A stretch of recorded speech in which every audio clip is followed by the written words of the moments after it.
નમસ્તે. જય શ્રી કૃષ્ણ. ઓમ શ્રી પરમાત્મને નમઃ.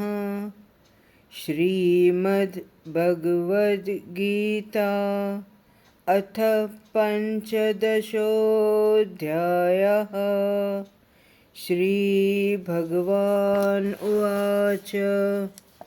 ઊર્ધ્વમૂલમધઃ શાખम् અશ્વત્થં પ્રાહુરવ્યયં છન્દાંસि યસ્ય પર્ણાनि યસ્तं વેદ સ વેદવિत्. અધશ્ચોર્ધ્વં પ્રસૃતા તસ્ય શાખા ગુણપ્રવૃદ્ધા વિષયપ્રવાલાઃ.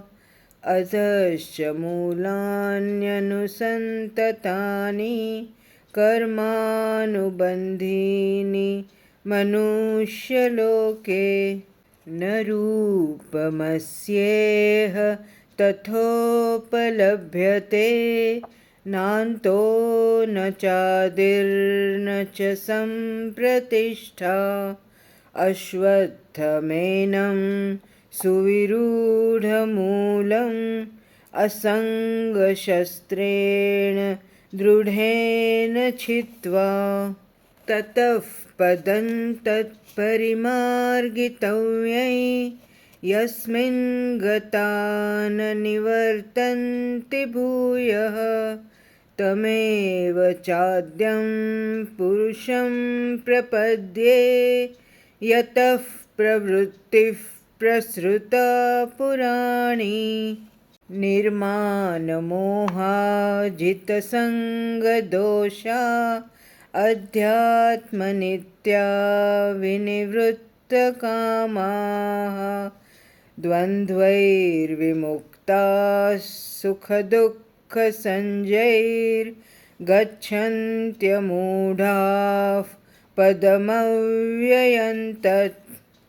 ન તદ્ભાસયતે સૂર્યો ન શશાંકો ન પાવકઃ યદ્ગત્વા ન નિવર્તન્તે તદ્ધામ પરમં મમ.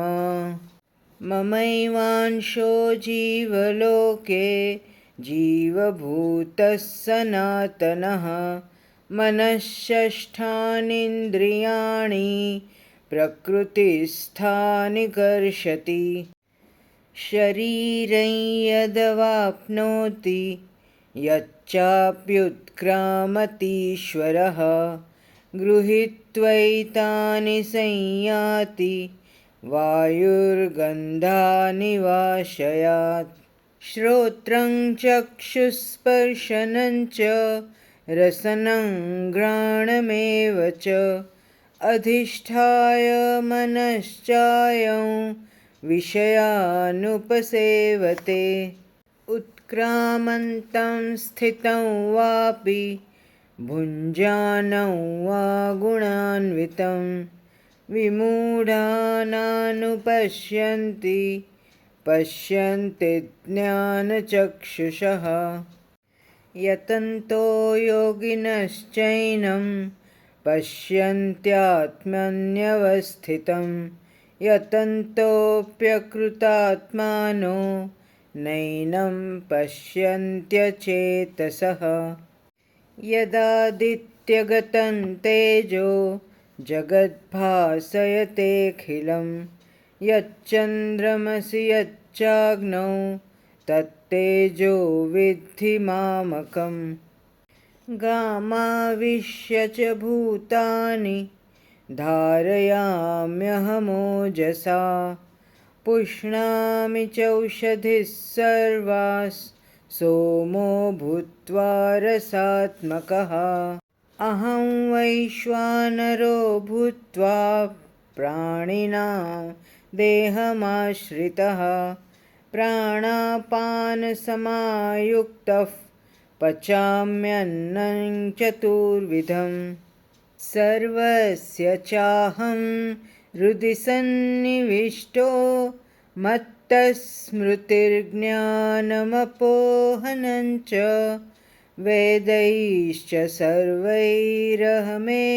वेद्यो वेदान्तकृद्वेदविदेव चाहम् द्वामिमौ पुरुषौ लोकेऽक्षर चाक्षर एव च क्षरः सर्वाणि भूतानि कूटस्थोऽक्षर उच्यते उत्तमः पुरुषस्त्वन्यः परमात्मेत्युदाहृतः यो लोकत्रयमाविश्य बिभर्त्यव्यय ईश्वरः यस्मात्तक्षरमतीतोऽहम् अक्षरादपि चोत्तमः अतोऽस्मि लोके वेदे च प्रथितः पुरुषोत्तमः यो मामेवमसम्मूढो जानाति पुरुषोत्तमं स सर्वविद् भजति मां सर्वभावेन भारत इति गुह्यतमं शास्त्रम् इदमुक्तं मया नघ एतद्बुद्ध्वा बुद्धिमान् स्यात् कृतकृत्यश्च भारत। ॐ तत्सदिति श्रीमद्भगवद्गीतासु उपनिषत्सु ब्रह्मविद्यायां योगशास्त्रे श्रीकृष्णार्जुनसंवादे पुरुषोत्तमयोगो नाम पञ्चदशोऽध्यायः। ॐ श्रीकृष्णार्पणमस्तु। जय श्री कृष्ण।